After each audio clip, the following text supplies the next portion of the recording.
Talking with many recent home buyers indicates that their frustration is at peak levels after their recent home purchase. While there's a group of serious buyers who desperately want to get into their new homes, the other group that just recently had bought their homes feeling bitter about their purchase kind of totally surprised me. And here I explain why that may be the case and share tips for you or someone you know who's about to buy their home to have peace of mind post-purchase. Are you ready? Let's go. Hey, Ravi with the Rams Group at eXp Realty here. If this is the first time we're connecting, I welcome you to my channel where I strive to provide meaningful, relevant, and educational content to help home sellers and buyers.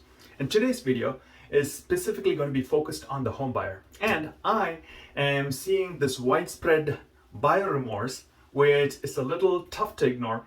And I share insights to preserve your peace of mind to not get into that bucket. As we know, home inventory is at an all-time low all across the US. And in the Pacific Northwest, the low inventory situation is at elevated levels.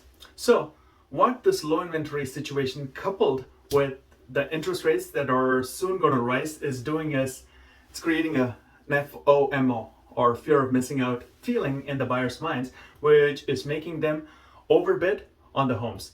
I'm talking about 30 to 35 to even 40% price escalations. And not only that, we are seeing buyers who are waiving contingencies as well, such as financing, inspection, etc.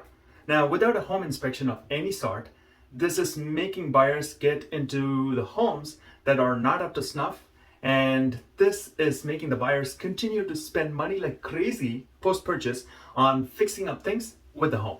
While I was hearing this from a few buyers, Zillow coincidentally came up with an article that digs totally deep into this particular aspect of buyer remorse.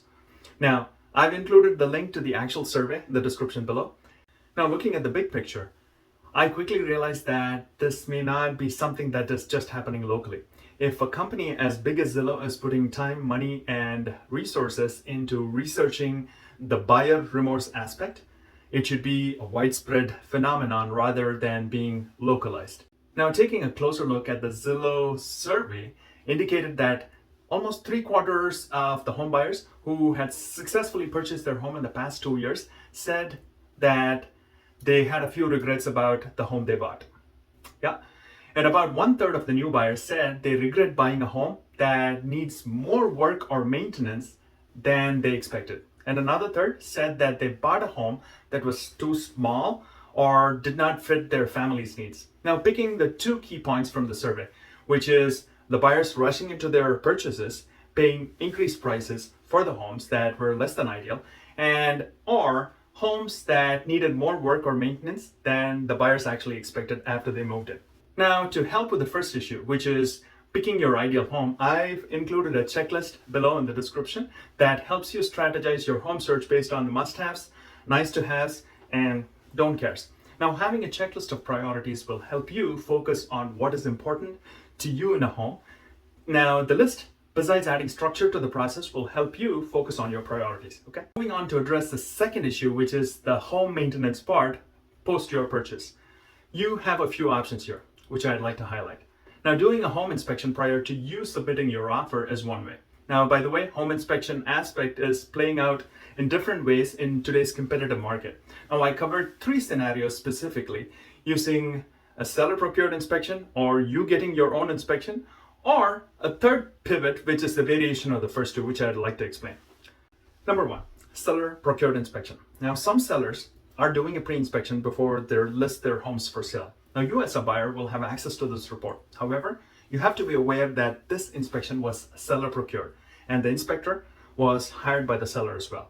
Now, if you want to be absolutely sure that your home is going to be up to snuff, one of the first things that you have to do is hire your own inspector and do your due diligence. That way, you're not relying on what the seller provided, okay? At least having access to the seller procured inspection report is way better than you making an offer without any sort of inspection when it comes time to compete. Number 2, getting your own inspection. Now, doing a post-inspection is not going to allow you to compete in today's crazy market. However, consider doing a pre-inspection before you make your offer. This offers you peace of mind post-purchase, right? Which is important. Now, be aware that even though you do an inspection which may come out clean, you're not guaranteed that you'll get the home, right? Whether you get the home or not is going to be based on the other offered terms that you offer, plus how crazy the competition is, okay? We dealt with the two scenarios wherein you either have access to the seller procured inspection or you get your own inspection. This takes us to the third variation, which we are seeing a lot of lately, and that is the seller not allowing pre-inspections, with them saying that they will entertain offers with an inspection contingency. And in this scenario, here's something as a buyer for you to think about. When there are, say, 20 plus offers on the home and 15 of them come in waiving inspection, and you going in with an inspection contingency as part of your offer will automatically put your offer in the bottom of the pile. Wouldn't you agree? At that point, as a buyer, you may feel like not having an inspection contingency will not give you the peace of mind, and having an inspection contingency will not allow you to compete. Well, here are a few options that I would recommend. If the home is a new construction, it may offer warranties that may provide you with a peace of mind post-purchase.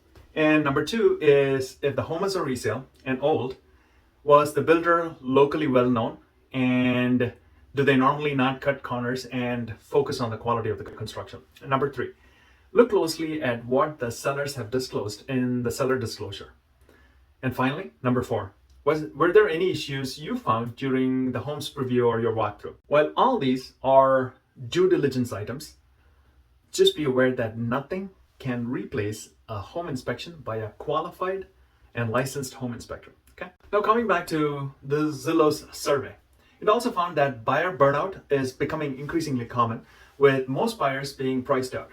And the pandemic era buyers faced unprecedented conditions as well, with fewer homes to choose from and far more competition. Now inventory actually fell to another new low, down more than 40% compared to the pre-pandemic levels, while home values surged nearly 20% in all of 2021. So low inventory, increased prices, buyers rushing with their home purchase, doing whatever it takes to get the homes of their choice, taking shortcuts along the way, is creating the mess that we are in. Oh well, yeah, that's what it is. Hey, a quick detour. If you found the content in this video helpful, consider subscribing. I am committed to bring both quality as well as relevant content to keep you in the real estate know, and I totally appreciate you. All that said, here's the bottom line. Home buyer remorse for those buyers who bought their homes in the past 2 years is on the rise. In hindsight, the buyers feel that they rushed into the purchase, paying way more than the asking price, and got a home that was either not a fit for their family's needs, or they were stuck with big ticket maintenance items post-purchase, as they had to waive the contingencies to even have their offer be accepted. So, knowing what you want and doing your due diligence prior to you offering on a home will rid your potential buyer remorse and give you the peace of mind post-purchase. Now you know.